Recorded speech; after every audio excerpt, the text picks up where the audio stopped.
The morning sun cast long shadows across the United Earth Defense Command Center as Admiral James Wright stared at the massive alien vessel hanging in orbit above Earth. The ship's purple-tinted hull gleamed against the backdrop of stars, its size dwarfing anything humans had ever built. "They're hailing us again, sir," reported Communications Officer Mark Taylor, his fingers hovering over the control panel. "Same frequency as before." Admiral Wright straightened his uniform and nodded. "Put them through. Let's hope they're here in peace." The main screen flickered to life, revealing a tall, gray-skinned being with 4 eyes and elaborate markings across its face. The creature's expression seemed to hold a mixture of boredom and contempt. "I am Ambassador Thex of the Galactic Council," the alien announced, its universal translator converting its clicks and whistles into English. "We have come to integrate your world into our empire. Resistance is unnecessary and would only lead to unfortunate consequences." Wright's jaw tightened, but he maintained his diplomatic composure. "Ambassador, Earth welcomes peaceful contact with other civilizations, but we are an independent world. We would be happy to discuss trade and cultural exchange." "You misunderstand," Thex interrupted, all 4 eyes narrowing. "This is not a negotiation. Your species is primitive by Council standards. You have barely achieved spaceflight. The Council has ruled over 10,000 worlds for millennia. Your integration is inevitable." The command center fell silent. Wright exchanged glances with his second-in-command, Colonel Mary Peters, who subtly shook her head. Something wasn't right about this. "Ambassador," Wright tried again, "surely we can." "Your continued resistance wastes our time," Thex said. "Perhaps a demonstration will help you understand your position." The transmission cut off abruptly. Seconds later, alarms blared throughout the facility. "Multiple energy signatures detected," shouted Defense Officer John Baker. "They're targeting major cities worldwide. Launch all defensive systems," Wright ordered, his voice carrying across the chaos of the command center. "Get our orbital platforms online and alert all military bases." But it was too late for some targets. Brilliant purple beams lanced down from the alien vessel, striking with surgical precision. The devastation was immediate. Entire city blocks reduced to ash in seconds. Beijing hit, New York taking fire, London under attack. The reports flooded in as officers scrambled to respond. Wright watched in horror as the attacks continued. This was supposed to be humanity's great moment. First contact with an alien civilization. Instead, it had become a nightmare. But the Galactic Council had made a serious mistake. They thought Earth would bow down in fear. They didn't understand human nature. As emergency protocols activated worldwide, Wright turned to his staff. "Get me a secure line to all major military commands, and contact the underground bunkers. We're implementing the Doomsday Defense Protocol." "Sir," Colonel Peters stepped forward. "Are you sure? That's meant for exactly this situation," Wright finished. "Humanity built those facilities and stored those weapons because we always knew this day might come. We're not some primitive species to be conquered. We've spent centuries preparing for war, fighting among ourselves, advancing our technology. If the Council wants a fight, they'll learn why Earth's history makes us different from their other conquests." The command center transformed into a hub of controlled chaos as orders went out. Underground bases activated. Hidden weapon systems came online. Humanity's best-kept secrets, the technologies and defenses developed in secret, were finally going to serve their purpose. Ambassador Thex's image appeared on the screen again, expecting to see surrender and submission. Instead, the alien found Admiral Wright standing tall, his expression determined. "This is humanity's formal response to your demands," Wright announced. "Earth does not surrender. Earth does not bow. And you're about to learn why starting a war with us was the biggest mistake your council has ever made." The first shots had been fired. The war for Earth's independence had begun, and humanity was ready to show the galaxy why they should have come in peace. 3 days after the initial attack, Dr. Maria Thompson hadn't left her underground laboratory at the Nevada Research Facility. Empty coffee cups littered her desk as she studied the fragments of alien shield technology recovered from a downed fighter craft. "This doesn't make sense," she muttered, adjusting her microscope. "Their shields should be impenetrable, but something's wrong with the energy pattern." The lab door slid open, and Robert Cooper, Earth's leading military analyst, rushed in. His usually neat uniform was wrinkled from days of continuous work. "Dr. Thompson, please tell me you have something," he said. "We've lost Miami and parts of Sydney, but our forces are holding better than expected." Maria looked up, her eyes bright with excitement despite her exhaustion. "Actually, I do. Look at this." She pointed to her computer screen showing complex energy waves. "Their shield technology has a fatal flaw. They never considered that someone would attack it with our type of weapons." "What do you mean?" Robert leaned closer to the screen. "Their shields are designed to stop energy weapons and advanced projectiles," Maria explained, grabbing a piece of the alien technology. "But they barely react to simple kinetic impacts. They never expected anyone would still use basic bullets or conventional explosives." Robert's eyes widened. "Because all their subject species were already using energy weapons when they conquered them. We're the first civilization they've encountered that developed along a different path." The revelation spread quickly through Earth's command structure. Within hours, military bases worldwide began modifying their strategy. The aliens expected energy weapons and found themselves facing missiles, artillery, and high-caliber rounds instead. In orbit, Admiral Wright watched from the command ship as Earth's forces launched their first coordinated counterattack. Traditional fighter jets, enhanced with reverse-engineered alien technology, streaked toward the Council's warships. "Enemy vessels charging their primary weapons," reported Officer Taylor. "They're expecting us to retreat like before." "Not this time," Wright said, a grim smile on his face. "All units, execute Operation Rolling Thunder." The Earth fighters split into small groups, using maneuvers developed through centuries of aerial combat. The alien ships, used to fighting in strict formations, struggled to track the unpredictable attack patterns.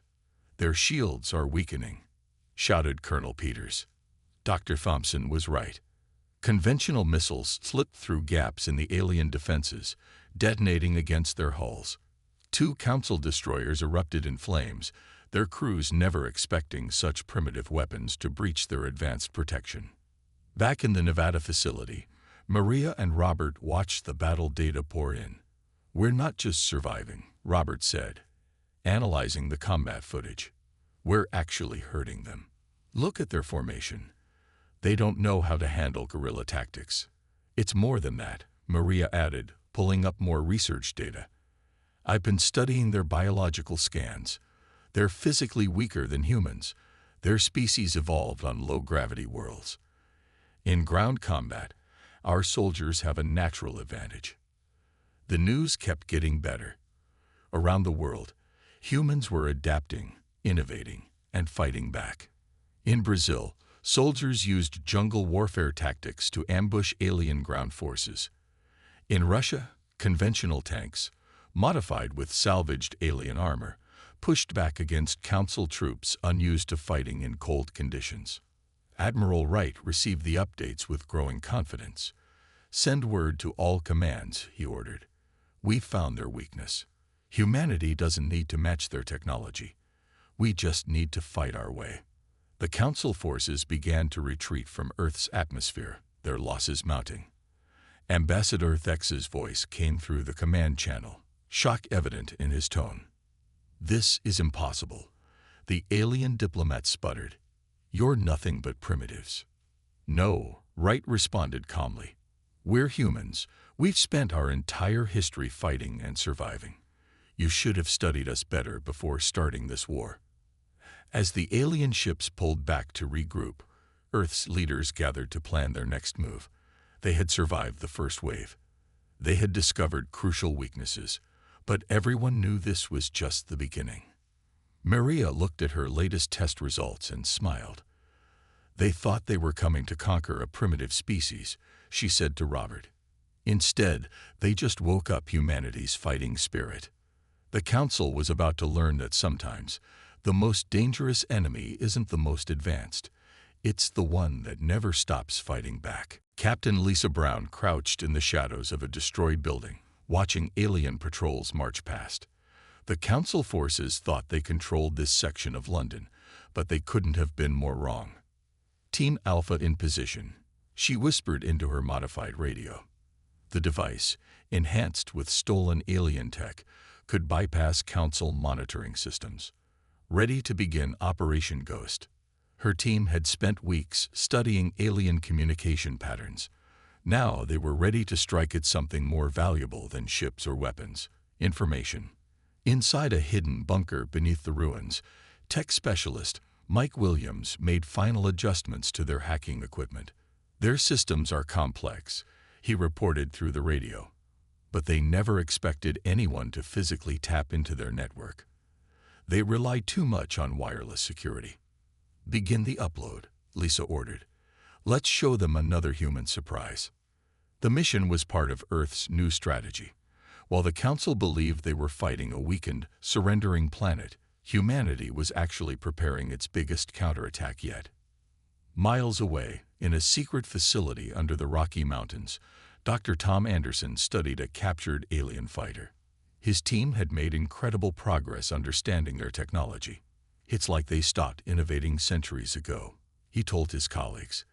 They think they're advanced, but they're stuck in their ways. The alien ship's design revealed a civilization that hadn't faced real challenges in thousands of years. Their technology was powerful but predictable. Humanity's constant wars and conflicts had forced them to think differently, to always look for new solutions. Sir, a young engineer rushed into the lab. We've cracked their engine design. It's actually simpler than we thought. They just use different base principles. Tom smiled. This was humanity's true strength. Not just fighting, but learning and adapting. While the Council expected Earth to take generations to understand their technology, humans were doing it in months. Back in London, Lisa's team had successfully infiltrated the alien network. The data they found was shocking. Captain, Mike called out, you need to see this. The Council, they're not as united as they seem. Several member species are questioning the attack on Earth. We're not the first planet to fight back, just the first to do it successfully. Lisa immediately forwarded the intelligence to command. This was exactly what they needed, proof that the Council could be divided. In the Atlantic Ocean, aboard a hidden submarine carrier, Admiral Wright reviewed the new information. So they've been lying to their own people, he said to Colonel Peters, hiding the fact that we're actually hurting them. Yes, sir, Peters replied. And there's more. Our scientists have finished analyzing their biology. On average, humans are 3 times stronger than Council species due to Earth's higher gravity. No wonder they rely so heavily on technology. The Admiral's plan was working perfectly. While the Council thought Earth was beaten, humans worldwide were preparing for the real war. Underground factories produced weapons designed to exploit alien weaknesses. Special forces trained in new tactics that confused the structured Council military. Lisa's team continued their mission, planting devices that would let Earth tap into the Council's entire communication network. As she worked, she noticed something interesting about the alien soldiers. They were afraid, not just of losing, but of how quickly humans were adapting to fight them. They've never seen anything like us, she told her team during a brief rest. Every time they think they have us beaten, we come back stronger. In research centers around the world, scientists like Maria Thompson and Tom Anderson kept making breakthroughs. They didn't just copy alien technology. They improved it, combined it with human innovations in ways the Council never imagined. As the sun set over the ruins of London, Lisa's team completed their mission. Earth now had eyes and ears inside the Council's network. The next phase could begin. Command, this is Ghost Team, she reported. Operation successful. You won't believe what we found. The Council, they're not just an empire. They're a prison. And we might just be the key to breaking everyone free. The Council thought they were fighting a simple war of conquest. Instead, they had started a revolution that would shake the foundations of their entire empire. And it was too late to stop it. Operation Thunderbolt began at midnight GMT. Admiral Wright stood on the bridge of Earth's first space carrier, converted from a hidden military station beneath the Pacific Ocean. The massive ship, named Thunder, carried humanity's response to the Council's invasion. All ships report ready, Colonel Peters announced. Stealth systems are functioning perfectly. The Council's sensors aren't detecting us. Begin the operation, Wright ordered. Show them why you don't make enemies of humanity. Earth's hidden fleet emerged from their concealed bases. Dr. Tom Anderson's stealth technology worked better than anyone expected. The alien radar systems couldn't detect the approaching human ships. They had adapted chameleon technology found in deep-sea creatures to bend light and energy around their vessels. In orbit, the Council's defense fleet continued their regular patrol, unaware of what was coming. Their commanders had grown lazy, believing Earth was nearly defeated. Target their supply lines, Wright commanded, just like we planned. Hit them where they're weakest. The human fleet split into 3 groups. The first, led by Thunder, attacked the Council's fuel transport ships. The second targeted their ammunition carriers. The third went after their food and medical supplies. In the lead fighter squadron, pilot Jack Wilson grinned as he approached the first target. His fighter, a combination of Earth and alien technology, moved faster than anything the Council had ever seen. "Remember your training," he told his squadron. "Use their size against them. They build everything big. We build it smart." The Council ships never saw the first wave of attacks coming. Human fighters, using gravity-assisted slingshot maneuvers that the aliens considered too risky, struck from impossible angles. Supply ships exploded in silent bursts of fire and debris. "Multiple targets destroyed," reported Officer Taylor from Thunder's Bridge. "Council fleet is in chaos. They've never seen these tactics before." The Council's response was slow and confused. Their ships tried to form defensive lines, but Earth's vessels were too quick, too unpredictable. Centuries of space combat simulations and video games had prepared human pilots for this moment, giving them skills the Council couldn't understand. "Sir," Colonel Peters called out, "Council battleship detected ahead. It's 3 times our size." Admiral Wright smiled. "Perfect. Show them what Thunder can do."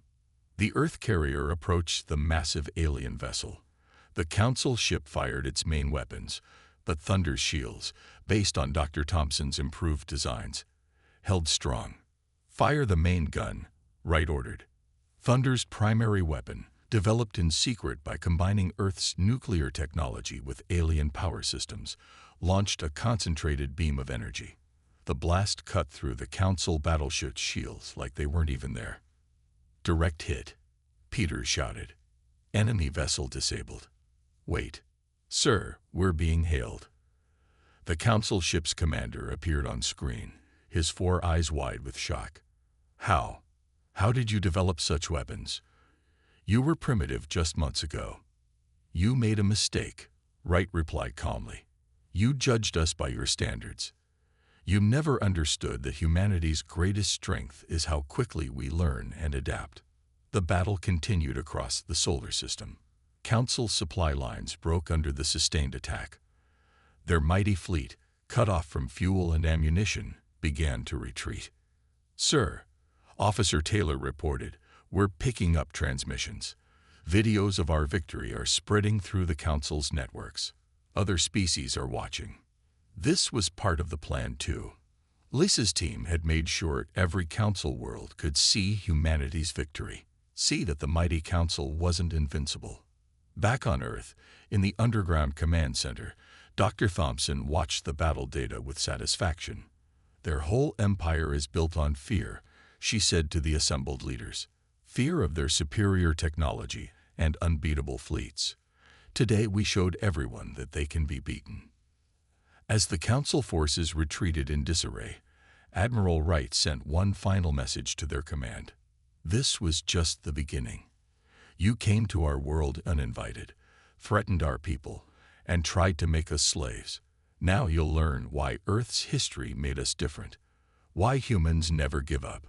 The first major human victory was complete, but more importantly, the myth of Council invincibility had been shattered forever. Across the galaxy, other species watched and began to hope. Perhaps humans would be the ones to finally break the Council's power. 1 month after Operation Thunderbolt, Admiral Wright found himself in a secret meeting unlike any in human history. Deep within an asteroid base at the edge of the solar system, he sat across from 3 alien leaders, each representing species that had suffered under Council rule. "Your victory was unprecedented," said the tall, blue-skinned leader of the Star Runners, a species known for their faster-than-light technology. "In 1,000 years, no one has damaged the Council's fleet like that." "We watched your tactics," added the crystalline being from the mining clans. Its surface sparkled as it spoke through the translator. "You fight like no species we've ever seen." The third alien, a small but fierce-looking creature from the Outer Rim worlds, leaned forward. "The Council calls you primitives, but we see the truth. You've done in months what we couldn't do in centuries." Wright looked at each of them carefully. "Then perhaps it's time we worked together." In Earth's hidden laboratories, Dr. Thompson and her team were already working with alien scientists who had secretly defected from the Council. The combination of human innovation and their advanced knowledge was producing remarkable results. "Look at this," she told Dr. Anderson, showing him a new weapon design. "The Star Runner's speed technology combined with our targeting systems. The Council won't know what hit them." News of Earth's resistance spread through hidden channels across the galaxy. Lisa's team had made sure every Council defeat was broadcast to oppressed worlds. They watched humans fight back using tactics the Council had never seen: guerrilla warfare, hit-and-run attacks, and strategies developed through centuries of human conflict. Another group requesting to join the Alliance, Colonel Peters reported to Wright. "That makes 15 species now. They're calling it the Blue Star Alliance, after the Star Runners who joined us first." The Council was facing something new, an alliance of species working together as equals, not masters and slaves. Human military academies began training alien resistance fighters. Earth's combat techniques, considered primitive by Council standards, proved devastatingly effective. "You adapt so quickly," a Star Runner pilot told Jack Wilson during a joint training mission. "Our people spent generations following Council doctrine. You humans look at a problem and immediately think of new solutions." The Council's response was predictable. They tried to crush the rebellion with brute force, but they found themselves facing an enemy that fought unlike anything in their experience. In a hidden shipyard orbiting Jupiter, humans worked alongside their new allies to build a combined fleet. Earth's engineers merged different alien technologies in ways the Council had never imagined. "They're too set in their ways," Tom Anderson explained to a group of alien engineers. "They think technology only works one way. We've spent our history trying new things, breaking rules, finding better solutions." The Council's propaganda machine tried to turn other species against Earth, but it was too late. Videos of human victories had already spread too far. The sight of Earth's smaller ships defeating massive Council battleships gave hope to every oppressed world. "Their entire empire is based on fear and strict control," Lisa told her team as they coordinated resistance cells across the galaxy. "We're showing everyone a different way. Fighting smart instead of just relying on advanced technology." Admiral Wright stood on Thunder's Bridge, watching Earth's combined fleet grow larger each day. Ships of different designs and species gathered under a common banner: freedom from Council rule. "The Council thought they found another primitive world to conquer," he said to Colonel Peters. "Instead, they found the one species that could unite the galaxy against them." In the Council's capital, panic began to spread. Their reports showed more systems declaring independence each day. Their fleets, once considered invincible, were being defeated by tactics they couldn't counter. "We're not just fighting for Earth anymore," Wright told the assembled alien leaders. "We're fighting for every species that wants to be free." The Council's mistake wasn't just attacking Earth. It was showing us that the galaxy needed a revolution. The Alliance grew stronger each day. The Council had ruled through fear and superior technology. Now they faced something they had never encountered in their thousands of years of power: hope. 6 months into the war, the Galactic Council faced its greatest crisis. In their grand chamber on the capital world, chaos erupted as member species turned against each other. "We cannot ignore this anymore," shouted the representative of the core worlds, his voice echoing through the massive hall. "These humans have exposed our weaknesses. Half our supply worlds have already joined their alliance." Ambassador Thex, who had first contacted Earth, stood trembling before the assembly.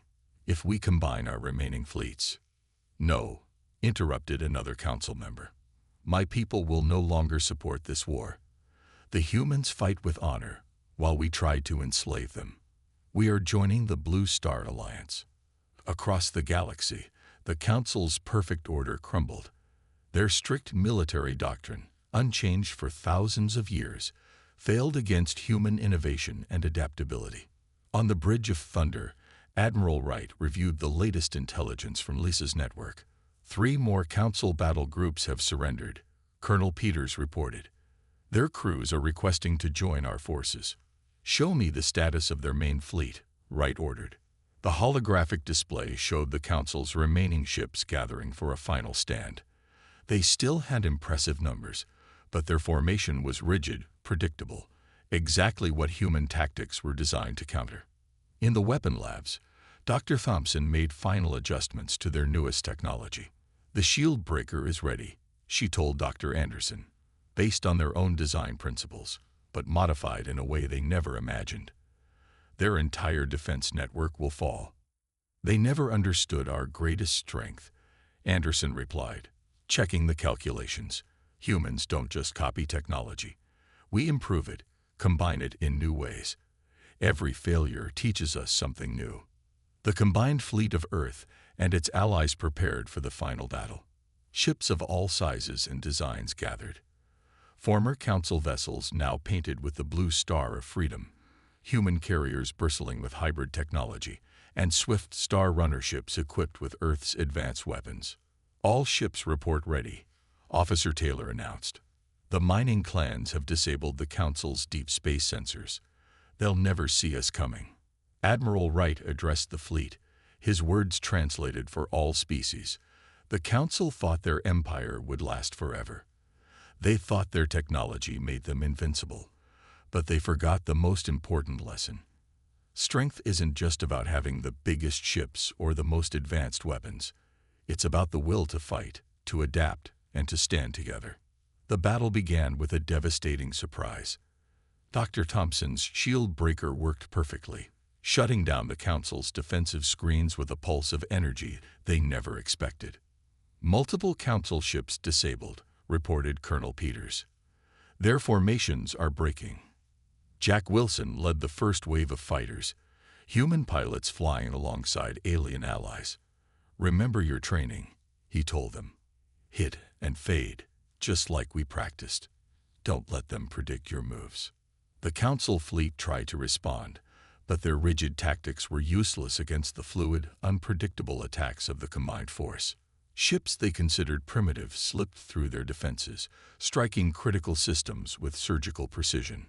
On the Council capital world, more representatives denounced the old order. "We watched humans rise from a single defeat to challenge our entire empire," one declared. "While we stayed locked in tradition, they showed us a better way." Ambassador Thex, watching his perfect world collapse, finally understood his mistake. "We thought we were gods," he whispered as the combined fleet approached. "But we were just bullies who had never faced a real fighter." The battle turned into a rout. Council ships surrendered by the dozens, their crews tired of fighting for a dying empire. The rigid hierarchy that had ruled the galaxy began to crumble. "Send word to all commands," Wright ordered as the Council's main fleet fell. "The path to their capital is open. Tomorrow, we end their empire forever."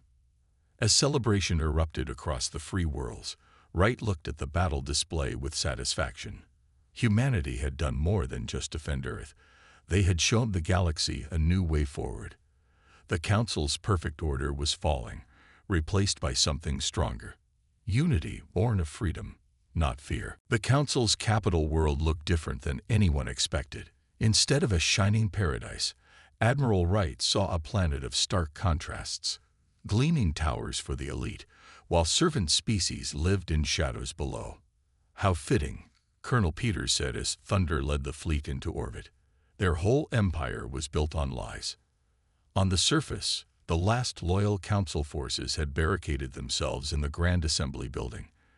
Ambassador Thex and the remaining Council leaders huddled inside, watching screens as their world collapsed around them. "Sir," Officer Taylor reported, "Lisa's team has disabled their final defenses. All resistance cells across the city are in position." Wright nodded. "Begin the landing. Let's finish this." The combined forces of Earth and the Blue Star Alliance descended on the capital. But this wasn't just a military operation. It was the birth of something new. Dr. Thompson and Dr. Anderson had established technology-sharing programs between all allied species. See how they kept everyone separated. Thompson explained to a group of alien scientists. Each species was only allowed to develop certain technologies. But together, we're all advancing faster than ever. The assault on the Grand Assembly wasn't the bloodbath the Council expected. Instead, human tactical teams, led by Jack Wilson, used precise strikes to disable defenses and capture key leaders. "Surrender," Wilson told a group of Council guards. "Your empire is over, but you can be part of something better." Most laid down their weapons. They had seen enough.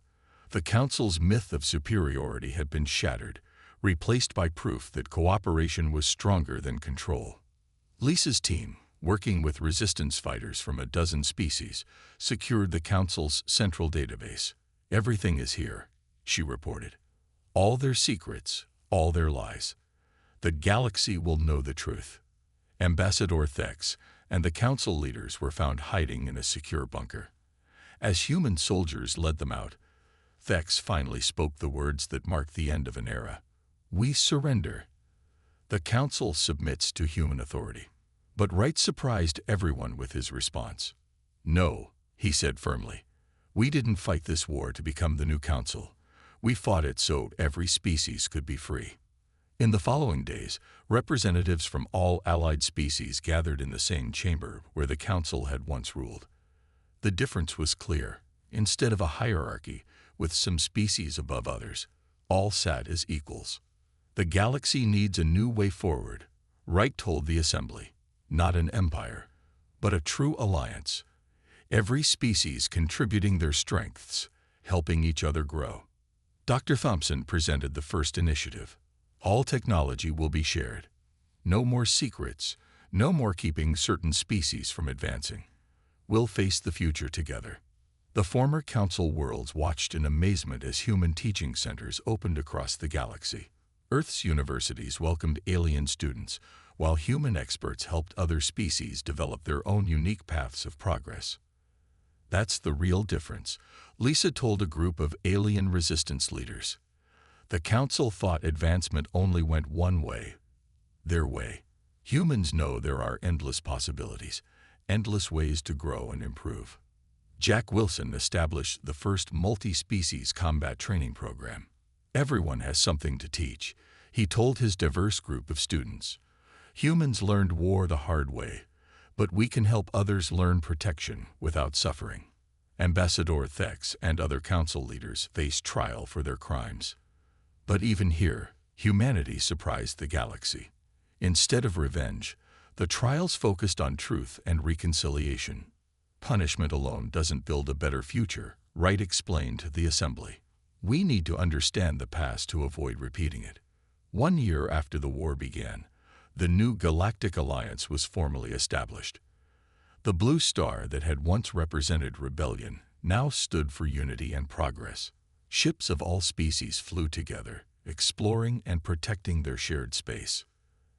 They called us primitives, Wright said at the signing ceremony, but we showed them something they had forgotten. True civilization isn't about having the most advanced technology or the biggest empire.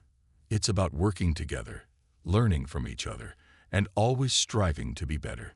The Council's 1,000-year reign was over. In its place stood something stronger, an alliance built on Earth's most powerful lesson, that the greatest strength comes not from ruling others, but from helping everyone rise together.